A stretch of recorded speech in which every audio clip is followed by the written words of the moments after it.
Clay Allison, a fina linha entre justiça e loucura no Velho Oeste. Havia um tempo em que a lei no Oeste não era escrita, mas gravada à bala, no instante em que o tambor girava e o estalo seco da pólvora cortava o silêncio da pradaria. Um tempo em que homens carregavam não apenas revólveres à cintura, mas também códigos de honra próprios, moldados pelo ferro, pelo sangue e pela solidão das grandes planícies americanas.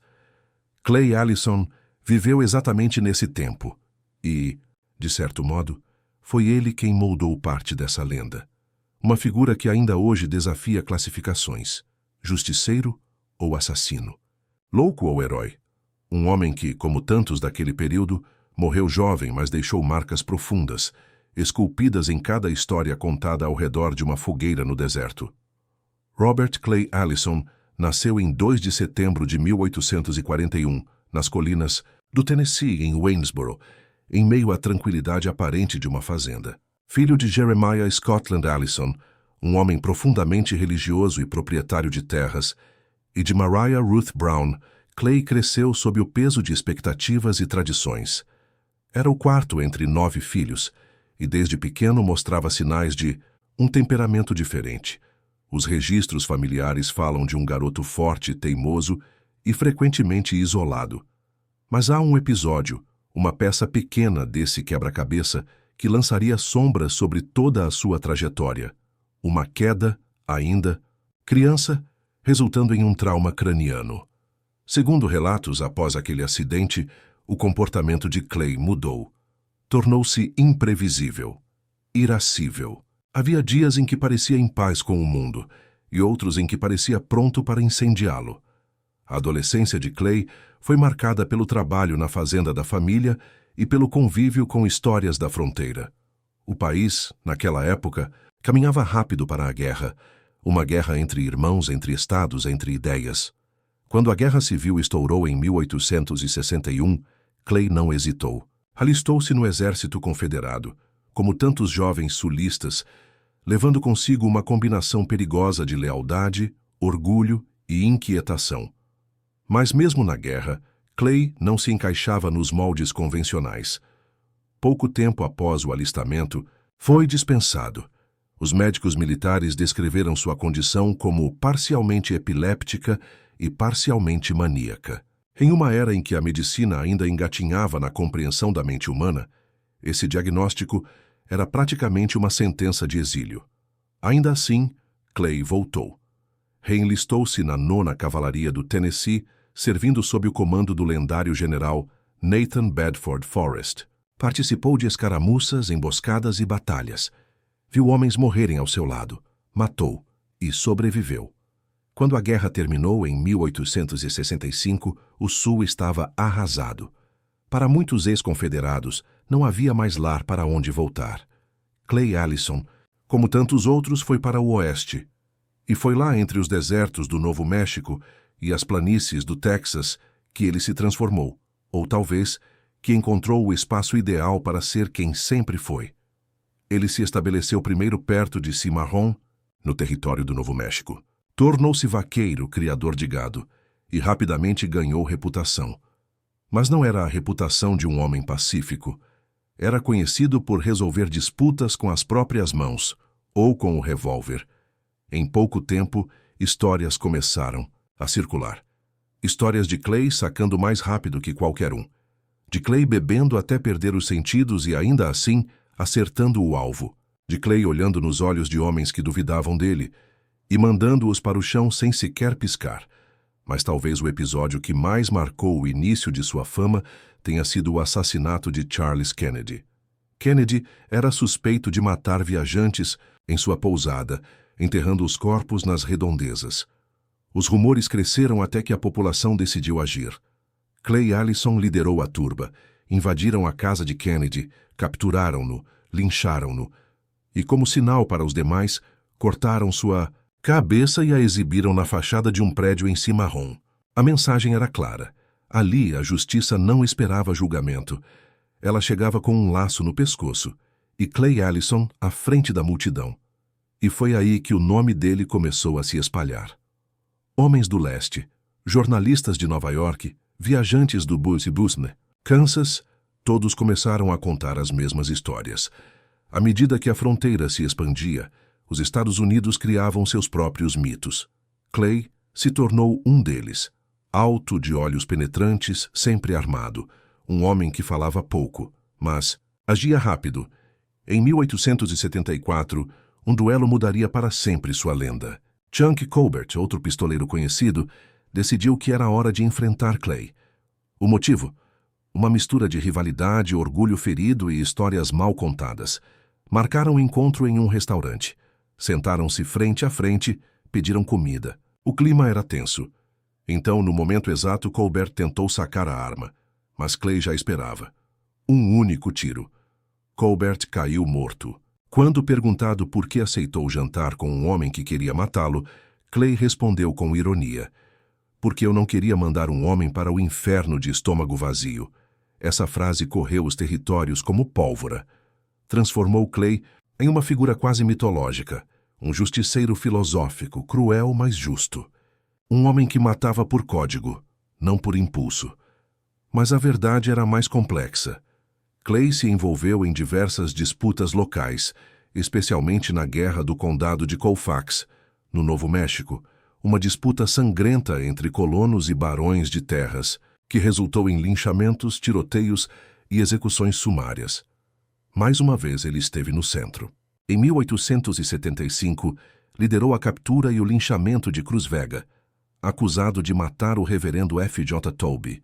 A brutalidade da cena chocou até mesmo moradores acostumados com a violência. Mais uma vez, a linha entre justiça e vingança foi apagada. Mas nem sempre a mão pesada de Clay encontrou justificativa.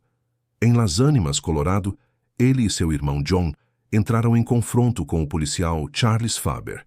O tiroteio terminou com Faber morto. Clay foi julgado e absolvido por legítima defesa. Ainda assim, a lista de mortos em sua trajetória continuava a crescer. Com o tempo, talvez cansado da vida nômade, Clay tentou outro caminho. Casou-se com Medora Dora McCulloch em 1881. Tiveram 2 filhas, Patty Dora e Clay Pearl. Estabeleceu-se como criador de gado, comprou terras no Texas. Parecia estar finalmente buscando uma vida de paz. Clay Allison sempre foi um homem entre mundos. Um pé fincado nas tradições sulistas da honra e da família, outro imerso na brutalidade crua da fronteira. Essa dualidade o moldou e o condenou. Após a Guerra Civil, muitos ex-confederados procuraram reconstruir suas vidas. Alguns com esperança, outros com rancor. Clay parecia carregar ambos. Nunca foi apenas um sobrevivente. Ele era um símbolo de uma era que se recusava a morrer, mesmo quando tudo ao redor clamava por mudança. No Novo México, o território ainda era uma terra sem amarras. As cidades surgiam da noite para o dia, impulsionadas por minas de prata, trilhos de trem e rebanhos de gado.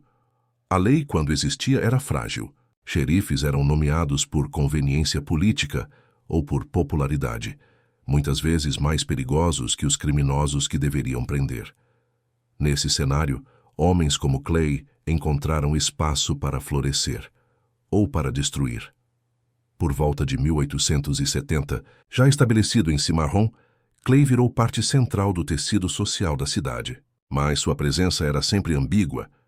Por um lado, era respeitado, até admirado, por alguns moradores. Era um homem de palavra, generoso com amigos, rápido em defender os fracos contra tiranos locais. Por outro lado, era imprevisível, temido. Quando bebia, e ele bebia com frequência, tornava-se instável. Muitos relatos apontam para episódios em que Clay cavalgava nu pelas ruas, armado, gritando ameaças ao vento ou duelando com seu próprio reflexo em espelhos de salão. Dessas noites, em 1871, quase terminou em tragédia. Após uma discussão acalorada com um outro criador de gado, Clay o desafiou para um duelo. O homem recusou. Clay, então, atirou nas pernas dele e arrastou seu corpo ferido pelas ruas, gritando que ali só sobrevivia quem respeitava a palavra dada. Nenhuma autoridade o prendeu. Alguns disseram que era medo, outros que era respeito.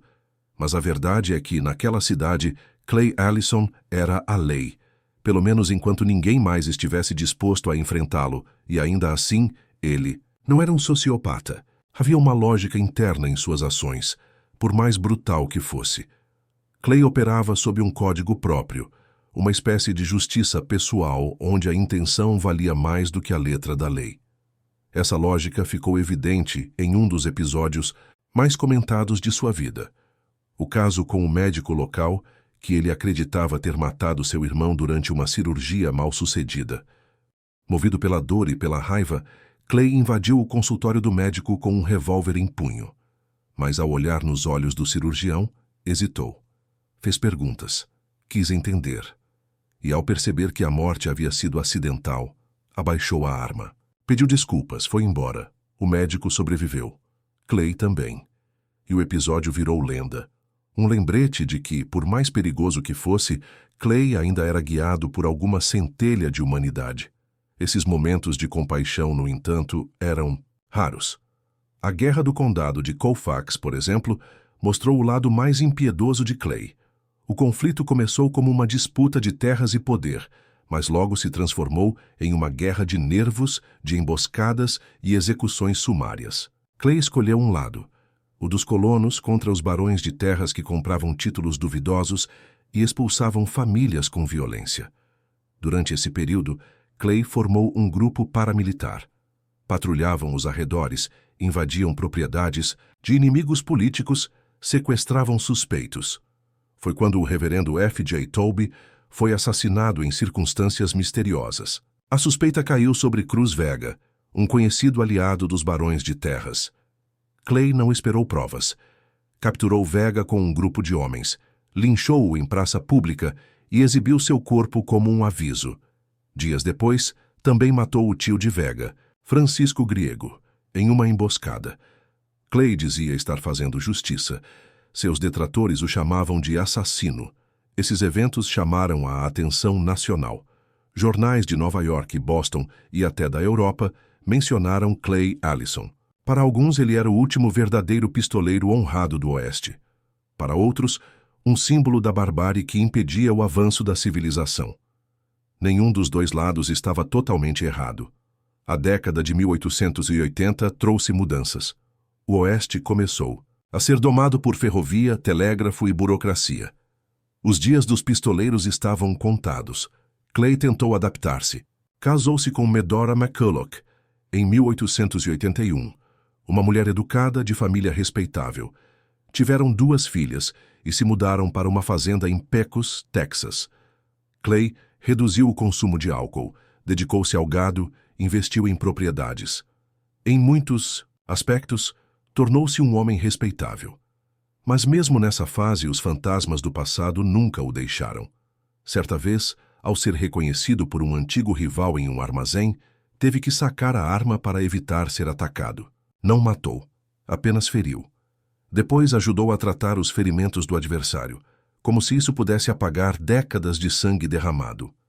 Em 1883, durante um rodeio local, foi homenageado como pioneiro do Texas. Sorriu.